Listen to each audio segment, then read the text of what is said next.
Nilqaw fostna il-Prim Ministru ta' Malta.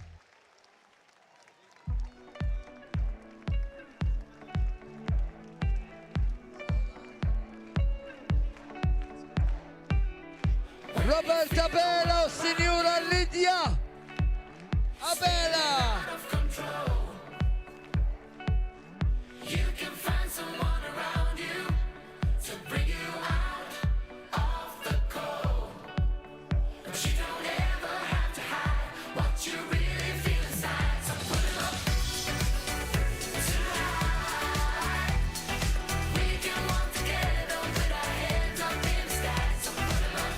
Nilqaw fostna, Sinjuri.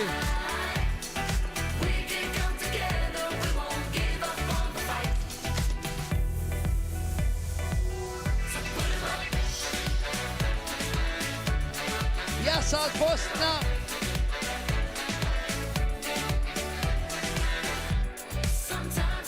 Jasal fostna. Fil-fatt jaslu fostna.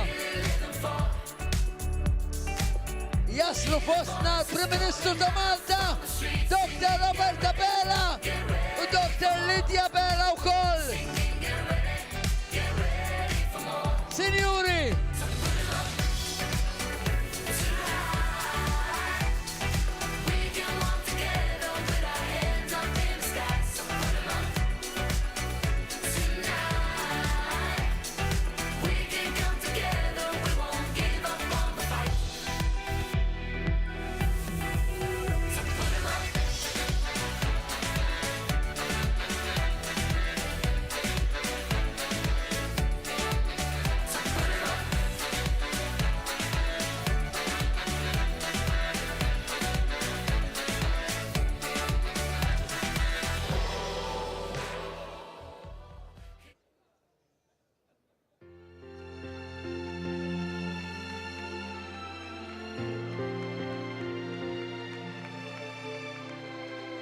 Il-ħajja sabiħa u rridu ngawduha. Flimkien għalibna l-sfidi li ġabet magħha l-pandemija. Malta baqgħet b'saħħitha. Irridu naħarsu l-qudiem, fiduċja u ambizzjoni. ngħixu aħjar f'pajjiż isbaħ. Nibqgħu nażlu l-futur li rridu għal uliedna.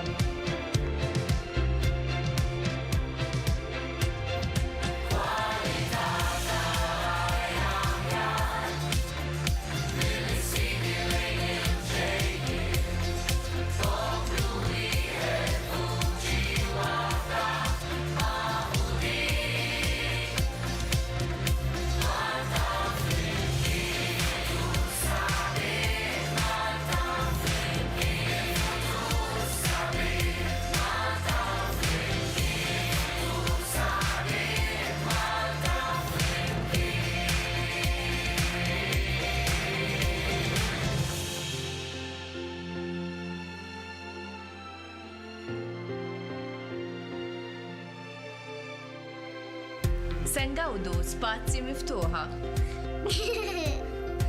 Appoġġ biex iwettqu l-ħolma Li nixtru darna. Garanzija għat-tfal tagħna. Moħni mistrieħ żieda fil-pensjoni. Se jkun iktar flus fil-but. bitnaqqis fit-taxxa. Inċentiv.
Il-Prim Ministru ta' Malta, Dr. Robert Abela!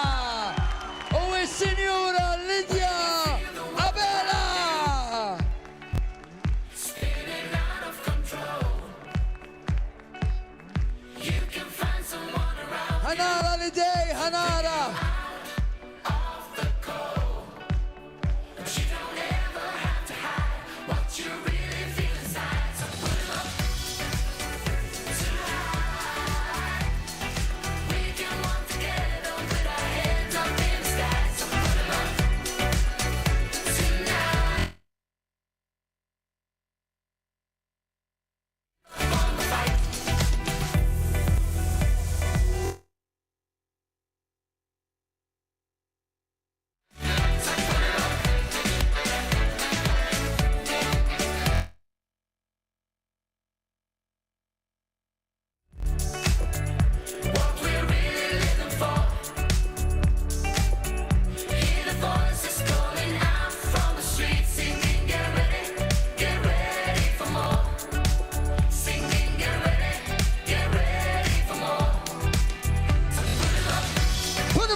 Put 'em up too high.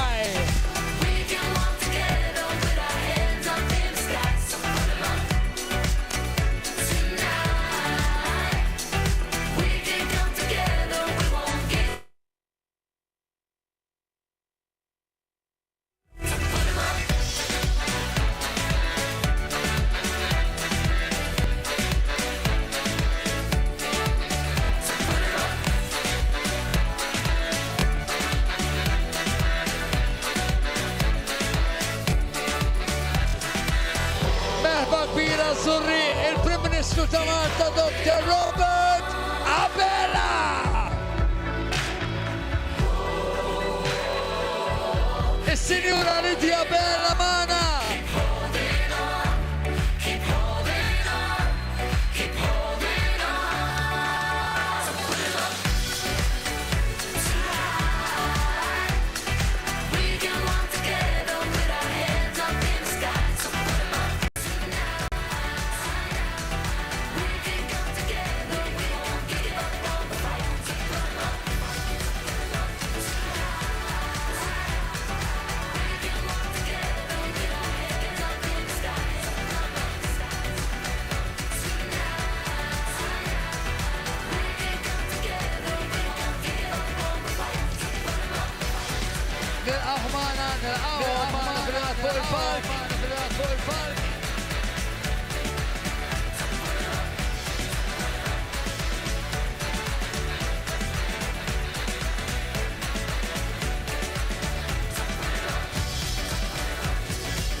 ħanisma.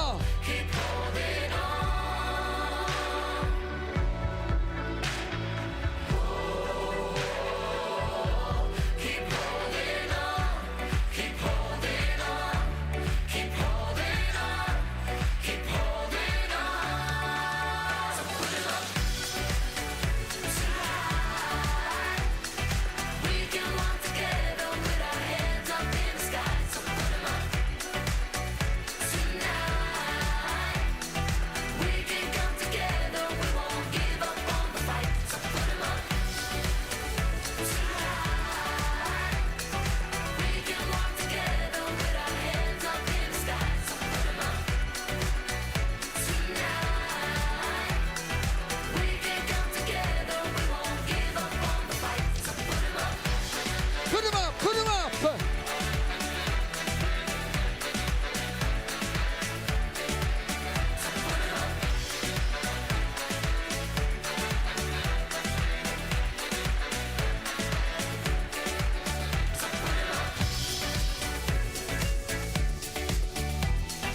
Ejja Zurriq!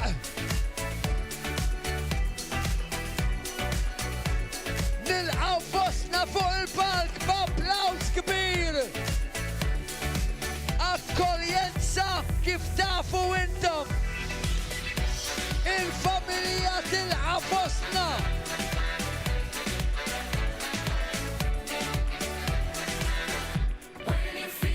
Il-Prim Ministru ta' Malta, Dr. Robert Abela! Dr. Lydia Bela!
Dil-merħba verament sabiħa. Grazzi minn qalbi.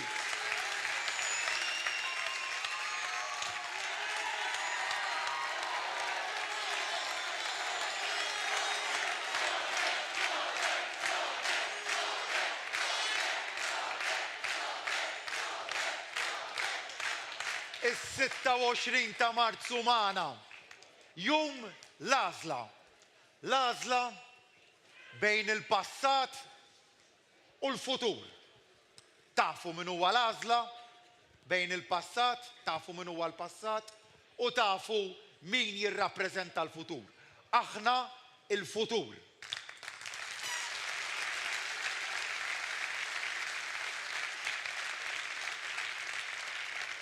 Għażla li forsi llum hija importanti iktar minn qatt qabel.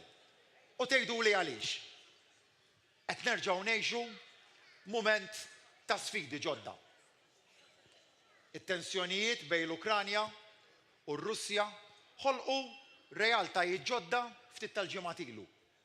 U allura insaqsi lilkom. f'mument ta' sfidi globali madwar id-dinja kollha. Tridu li dan il-pajjiż jitmexxa minn partit fl-oppożizzjoni li jħlif firda u instabilità fih innifsu ma ħoloqx, jew tridu gvern illi fl-eqqel żmien tal-pandemija wera kompetenza, ħila u stabilità.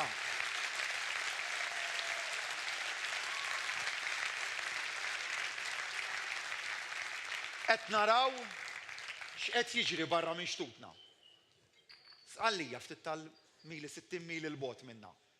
Fil-bqija tal-Ewropa prezzijiet tal-enerġija li sparaw il-fuq kemm għal dak l-huma fuels u anke d-dawl.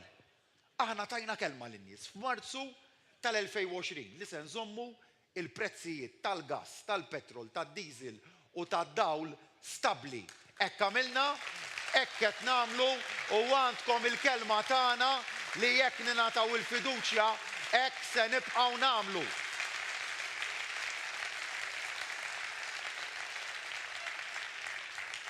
Mal-oppożizzjoni hemm almenu ħaġa waħda li taffej qiegħed magħhom fuq l-enerġija. Qalu jolew barra u tola Malta.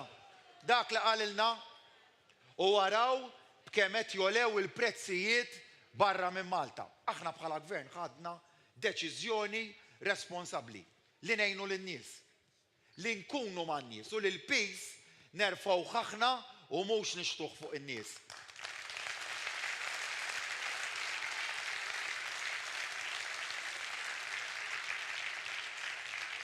U din kienet deċiżjoni li ħadnija sa minn meta faqqet il-pandemija f'pajjiżna. Kellna għażliet importanti dakinhar.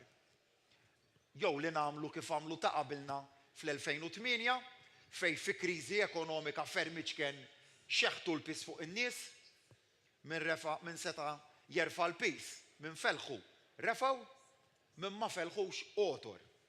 U rajna x'ġara b'dik it-tip ta' politika tas-sikkar ta' ċinturin kellek min.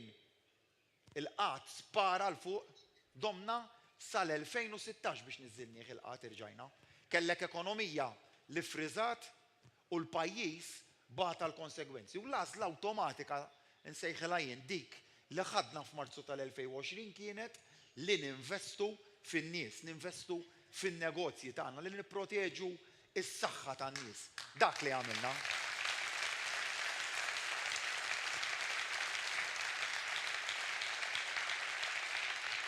U għalhekk li l-għażla tal-lum, l-għażla tas-26 ta' Marzu tassumi importanza akbar.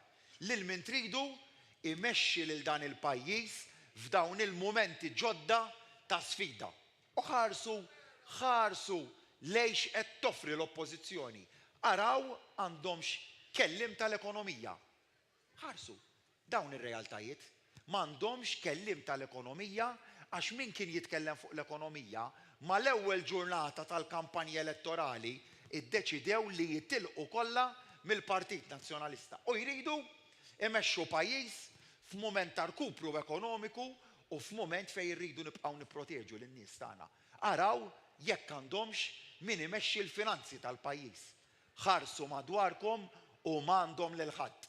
It-tim li nafda jien ta' fuq huwa tried and tested fl-aqwa momenti, fl-eqqel momenti anzi tal-pandemija.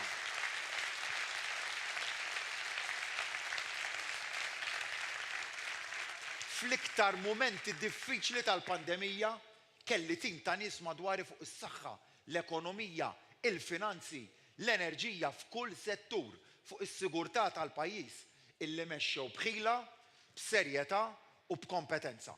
U dik terġa' mbagħad l-għażla li għandna qudiemna nhar is-Sibt. U mbagħad ħarsa lejn il-manifestana u l-5 jew 6 verżjonijiet issa li qed joffri l-Partit Nazzjonalista turikum mbagħad kemm hija terġgħu tgħid iżjed importanti l-għażla ta' nhar is-Sibt. Ħarsu lejx qed toffri n-naħa l-oħra.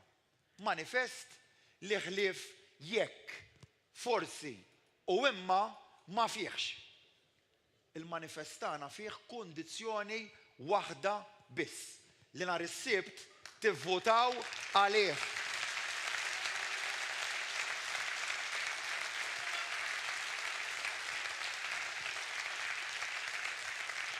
Magħna m'hemmx termini u kondizzjonijiet, magħna taf fejn qiegħed.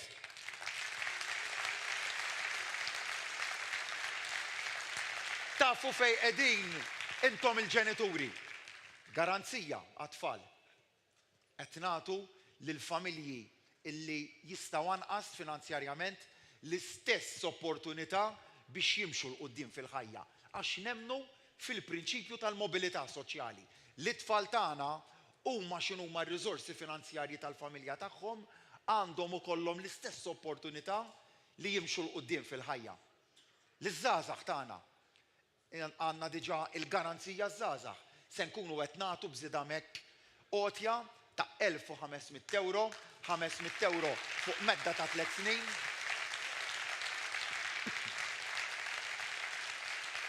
Lil dawk iż-żgħażagħ li jibqgħu jistudjaw wara l-età obbligatorja. Ħloqna ekonomija li ħolqot l-opportunitajiet. Issa jrid ikollna biżżejjed nies imħarġa bħiliet biżżejjed biex jimlew dak il-karrieri li ħloqna. U mbagħad insemmi n-negozji. Jekk taraw il-proposta tal-Partit Nazzjonalista n-Negozji fejn qed jitkellmu dwar is-suppost traħħis fit-taxxa fil-corporate tax rate. Iktar joħdulek, iktar idaħluk fi spejjeż milli tifranka. Aħna għandna miżura proposta ċara ħafna. Traħħis minn 35% għal 25% fuq l-ewwel $250,000 euro profitti fis-sena.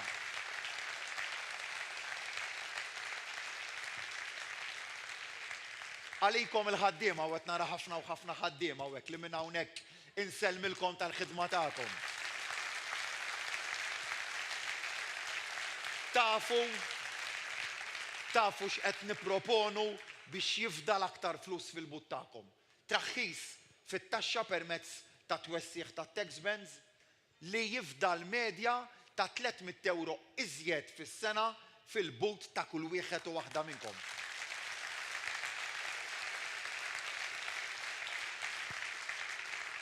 Imma hemm ukoll, hemm forsi nafu wkoll x'qed toffri l-Oppożizzjoni. Qaltilna li ċ-ċekkijiet li rċivejtu din il-ġimgħa u fil-jiem li għaddew tar-rifużjoni tat-taxxa u ċekk addizzjonali li tajna, politika tal-gimmicks għalilna Bernard Grech, u għamela ċara li miegħu dawn iċ-ċekkijiet jekk jingħata l-fiduċja nhar is-sibt se jkunu l-aħħar darba li rċivejtuhom. Imma hemm ukoll tafu fejn qegħdin magħna. Aħna se nibqgħu insaħħu iċ-ċekkijiet tar-rifużjoni tat-taxxa. 24 miljun euro fis-sena f'rifużjoni taċ-ċekkijiet, 66 miljun euro f'traħħis tat-taxxa, 90 miljun euro fil-but tal-ħaddiema tagħna.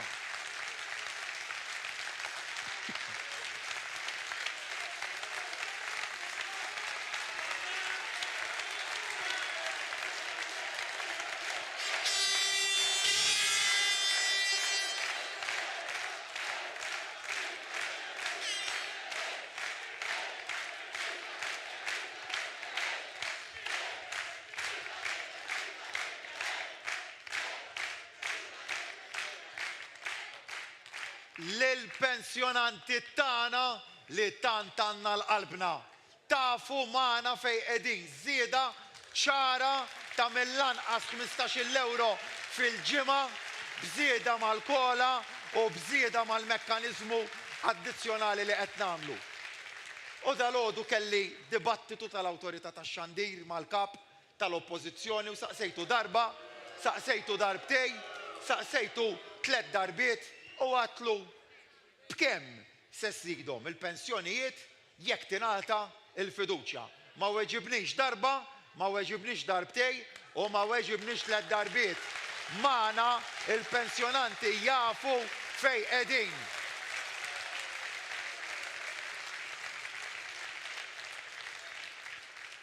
Ma żgħażagħ tagħna, iż-żgħażagħ ukoll jafu fejn qegħdin.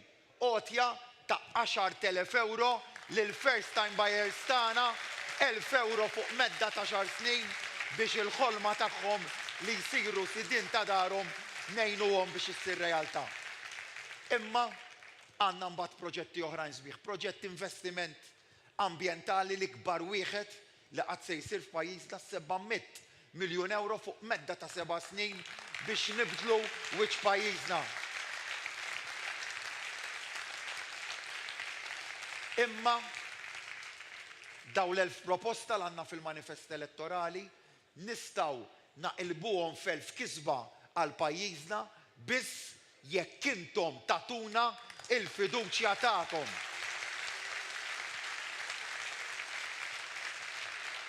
U għalhekk li umilment nitlobkom illi tisilfuna il-fiduċja tagħkom biex nibqgħu insaħħu il-futur ta' dan il-pajjiż. Nemmen illi, anzi konvint, illi ġej żmien sabiħ ħafna l-pajjiżna, rebbija b'saħħitha ta' xogħol, sajf b'saħħtu ta' xogħol. Imma biex nagħmlu dan kollu bil-fors li neħtieġu l-fiduċja tagħkom. U akbar ma tkun dik il-fiduċja, akbar se tkun l-umiltà tagħna.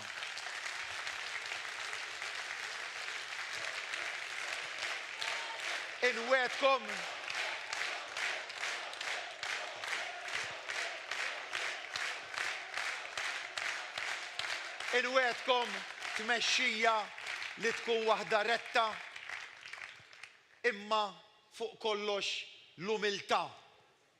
U dak għandkom il-kelma tiegħi li nibqgħu gvern immexxi bl-umiltà.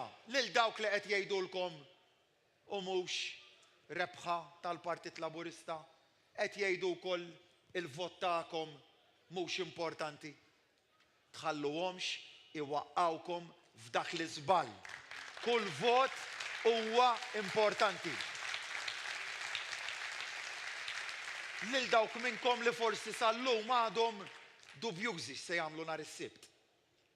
Dak li qed jgħidu s'issa li se jibqgħu id-dar. Jista' jkun li hemm weġat li għadna ma smajnihomx biżżejjed. Jistgħu jkunu weġat individwali, jistgħu jkunu weġat marbutin mal-lokalità li wieħed jgħix fiha, ersqu lejna ħalli nofru is-soluzzjonijiet. Resqu ħafna nies lejna fl-aħħar jiem, smajnihom, smajna l-weġat u offrejna soluzzjonijiet, imma li tibqa' id-dar mhix soluzzjoni.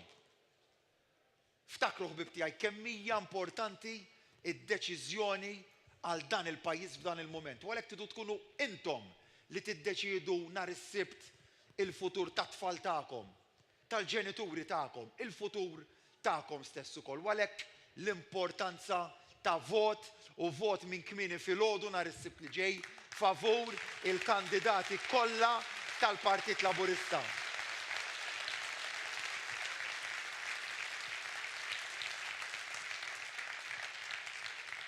Fadal ftit jiem, ejja ħalli naħdmu flimkien, ejja ħalli nibqgħu nikkonvinċu illi l-pjan tagħna jifforma l-aqwa proposti għal futur ta' dan il-pajjiż, ejja sabiex dak l-1000 proposta nikkonvertuhom f'elf kisba għal pajjiżna. Malta sabiħa, Malta ta' opportunitajiet aħjar, Malta ta' kwalità ta' ħajja aħjar, Malta flimkien il-futur sabiħ, il-futur fidejk.